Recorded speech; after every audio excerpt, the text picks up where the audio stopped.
नमस्कार. आज मी तुम्हाला इन्स्टंट मिरचीचं लोणचं म्हणजे पटकन कसं करून खाता येईल ते दाखवणार आहे. आता लोणचं बनवण्यासाठी मी ह्या मिरच्या धुवून पुसून आणि बारीक कट करून घेतलेल्या आहेत. आता इथं मी चुलीवर बिडाचा तवा तापत ठेवलेला आहे.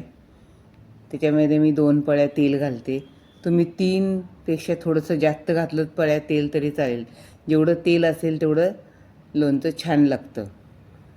आता आपल्याला ह्याच्यामध्ये मोहरी घालून घ्यायची आहे. हे बघा, मोहरी टाकली. मोहरी चांगली तडतडली की थोडासा हिंग घालायचा आहे आपल्याला. हिंग चांगलं हे झाला फुलला की आपल्याला आपण ज्या मिरच्या कट करून घेतलेल्या आहेत त्या आपल्याला त्याच्यामध्ये घालून चांगलं परतून घ्यायचं आहे.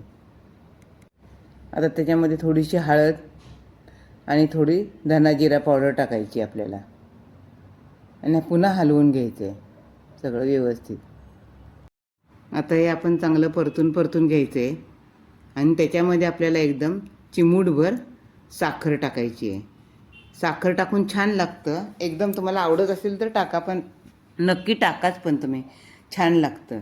साखर टाकून थोडंसं परतून घ्यायचं आहे आणि त्यात आता आपल्याला अर्धा लिंबाचा रस पिळून घालायचा आहे.